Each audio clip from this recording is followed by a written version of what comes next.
Dune Awakening is an online survival game with story elements based on the Dune setting where we try to survive in the arid desert, avoiding sandworms, trying to harvest each other's blood for water, and in general, having a really grim time of it. I want to start out with a bit of an apology here, as it seems to have been some kind of miscommunication. I thought we were going to have until the 26th to get our videos done, but unfortunately, the access seems to have been revoked early, and so all we're going to have in the background of this video is some B-roll footage of me where I just took some clips, so hopefully you guys can understand what I'm saying without me showing everything on screen. Usually I like to play live so that I can actually show exactly what it is that I'm talking about, and that way I get to remind myself of how I'm feeling about games and this kind of thing. So a little bit of an apology there, and I think I've got a pretty good idea who this game is for. Unfortunately, I don't think this game is for me, and I want to preface with, I think that there are people that are going to enjoy this game a lot more than I did, but I'll try and keep things as unbiased as I can. Base building in the game is fairly good. It takes a lot of maintenance because we need to keep the base fueled, and if you leave the game for too long, you can come back and things can be a little bit of a wreck, so just bear that in mind.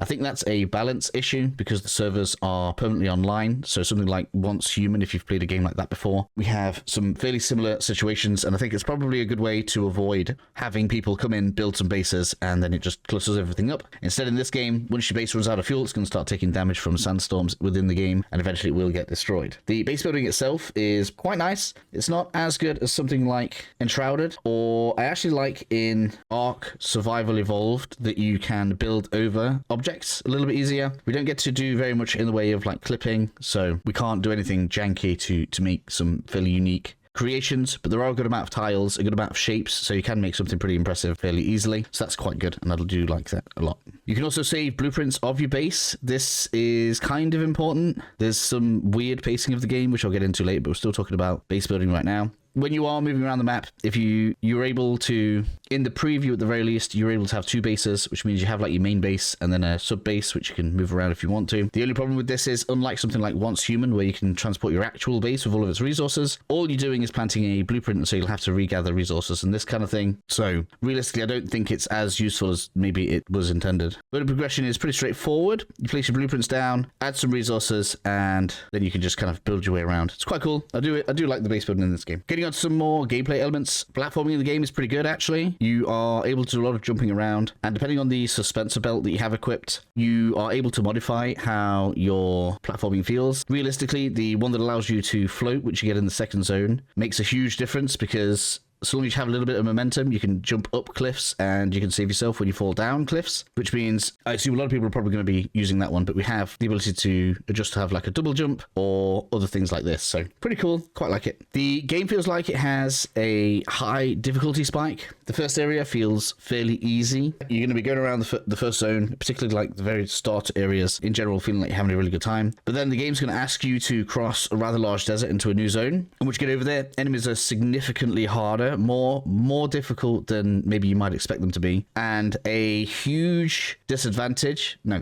misstep in terms of the game's pacing, in my opinion, is the game asks you to get certain parts to build things, and those parts are used in every tier of creation of gear and stuff. And so what ends up happening is you get told to cross this huge desert, at which point the game objective is to abandon your last base so you can set up a new base, and then because you've just set up this new base, you just lost all your old resources, unless you knew to bring them all with you, which, by the way, you are kind of encouraged not to do, because if you are carrying resources whilst you're out in the main desert and a snake swallows you, you lose everything that you were carrying, so there's a high risk to carrying high-grade materials across the open desert. That's going to mean you get across the desert, you're now miles away from where you got all your previous materials, you've got to restart again, but now the enemies are even harder, and it's going to be more difficult for you to regain those materials to build the brand new gear that you otherwise would have been able to build if you'd have known about it before you came across. I thought that was bad pacing. I'm sure some people will love it, like you get across the desert, yeah, game's finally opening, and then it's even harder if you don't know that that's coming. I don't know if that's a bit of a spoiler. Maybe some people would have enjoyed that, but it was something that I thought was a little bit frustrating. I also thought that there weren't all that many secrets. We get scanners and this kind of thing. We are able to like send a survey probe out, which shows all of the points of interest on the map, which ends up meaning that all of the caves are shown. There are unique blueprints and stuff like this. Again, I'm going to talk about Once Human again. If you guys haven't played it, it's a very good game and it's free.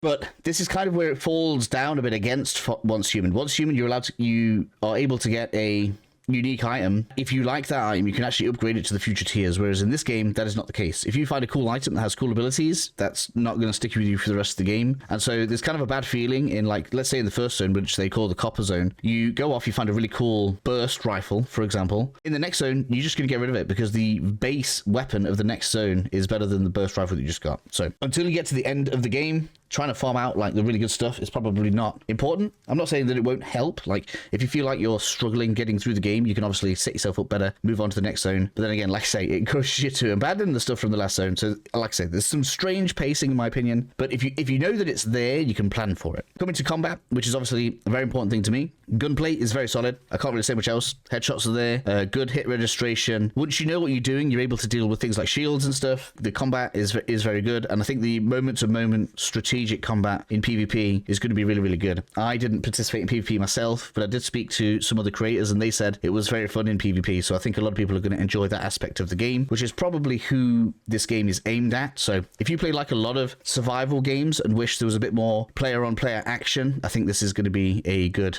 fit for you. If some of my friends from some of the more aggressive clans that I've kind of played games with are getting into this game, they're going to give you a bad time. I'm sorry. Melee is serviceable. I didn't think melee was as good as gunplay. There's a potential for it to be overpowered, but I didn't really see how it played out very well. There's some good interplay between classes because you find that high-powered shots don't work very well against the shields. Shields, you kind of want like a machine gun style weapon to bring the shield down, which means you end up with this kind of interesting interplay where, you know, the long-range sniper doesn't really take the shield guy out. You need an up-close person with the right weapon to take out the shield guy. If the shield guy runs in, then, you know, they're going to be able to tank quite a lot of the high damage hits, this kind of stuff. You've got the voice user, which is able to basically crowd control stuff, so you can force somebody to walk towards you or out of cover or into a grenade. Like, there's lots of fun stuff that you can do with the abilities within the game, which is quite cool. One downside that I found was that a lot of abilities lock on, which I found meant that positioning was a bit weird. Now, if you've seen me play other games, you'll know that I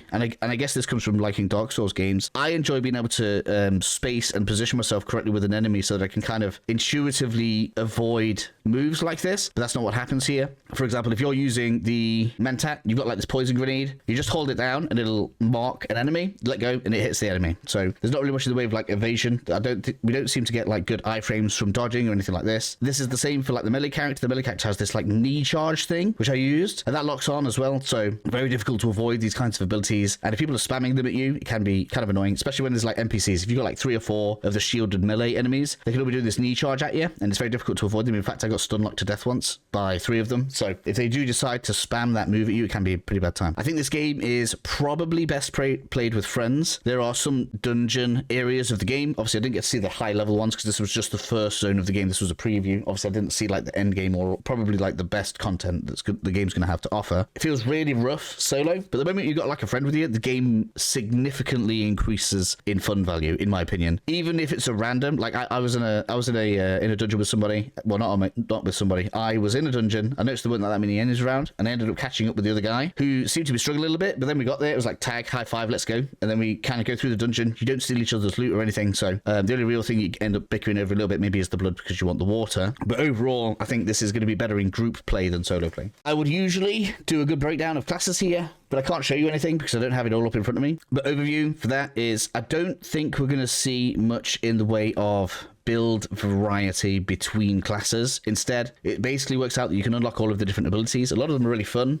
and the usable abilities that you can use are interchangeable immediately. Like, you can do it out and about. You don't need to go back to a base or anything. You can literally do it in the middle of a dungeon, which is fine. But what that means is basically you are generally going to be aiming to have the correct tool selected for whatever it is you're doing. You have selectable passives as well. So there are 3 types of nodes you unlock as you level up. There are the usable skills. There are these like more strong passives, which have like the hexagon shape. I can't remember the game's name for them now. And then obviously you have normal passives, which are kind of the boring, you get 15% more weapon damage or something like this, which do kind of change the way the player plays. I liked the Menta quite a lot, especially early on. If you want a recommendation for the early game class, the Menta is very, very solid. The Trooper looks like it should be the best explorer because it has like a cool suspense grenade, so you can throw like a gravity grenade off a cliff, jump into the grenade, and that'll save you. But because you get the belts that can save you later on in the game, that's only really good for like the first few hours. Whereas the Menta can drop a turret down, and the turret is able to take the shielded enemy's shield off in 2 to 3 shots, which means you can plant shield down down, get ready, and then you can destroy shielded enemies even without the correct gear. So I feel like you cover more bases with the Menta in terms of like the problems that you're going to face, which might be actual barriers to progress. I managed to limp through quite a few encounters using the turret, so I do highly recommend the Menta. The worst class feels like a co-op class. There's one that I think is called something like the Explorer, and that one gives you like lots of benefits to mining and this kind of thing. And I feel like that's going to be one of those classes that someone gets forced to play. I feel like it's the healer of the game because it doesn't look great to play, but it looks like everybody's going to want one in their party because they increase what everybody's loot gains are going to be. So some interesting decisions there. I don't understand that in a survival game, but it is, again, like I say, I think this game is probably aimed at group play. So if you're a guild master and you're bringing 300 players in, make sure you choose who is going to be your explorers and who's going to go out and be the people that are basically there to make sure that you're getting all the resources or faster resources from all of the different activities you're doing in the game. I did find that I didn't like the lock-in encounters. So as you're going through some of the dungeons, you'll go through like a green door. So there's like this key thing. You like pick up this key that allows you to get through doors and this kind of thing. A lot of the time in the dungeons, you will go through a door, it locks you in. And I'd found I didn't really like that very much because getting locked into a space makes managing the enemies much difficult. And I'm sure that's intentional, but I didn't enjoy that very much. So as I've already said before, I think this game is for people that enjoy group and social content, as well as survival games that are leaning towards more PvP. The sandworms were really exciting. I do think the sandworms are a highlight of the game because it does bring about a good excitement when you're crossing the desert. And there are materials out in the open desert you have to go and grab to be able to make certain stuff, such as like you'll need to make silicon blocks, and it's called like silicon wheat or silicon grain. You have to go out into the sand, grab the silicon and come back. So, you know, sneaking around, trying to make less vibrations, or you know, like if it's a busy time, like I was playing on a Saturday and I was watching and there was like other people going around, I was like waiting for the sandworm to go and chase somebody else so I could go out and get my resources. There's a really good like interplay with that. And maybe like, I don't know, maybe like there's a coordination thing on paper here, because maybe you could have like some guild members go and tempt the sand somewhere else while you're going and grabbing your resources. I thought sandworm was a good addition, quite cool for the setting. Which brings me to the conclusion. Do I recommend the game? Yes, pretty much. I don't know the price. Do we have a price? I think the biggest problem the game faces for me is that Once Human exists for free. I think Dune does do some things better than Once Human. Obviously, it looks very nice. The setting is obviously a big draw. Sandworms are exciting. It probably has more interesting dungeons. Like I felt like the atmosphere was more spooky when I was going around some of the research labs and stuff, whereas in Once Human everything feels a bit more wooden, I would say. Once Human's really really and it's free. Dune seems more focused and it's not free. It's £42 on Steam. So if you like the idea of, you know, a more PvP heavy game with, you know, group content in mind, I think it's going to be good for you. If not, then maybe do Once Human instead.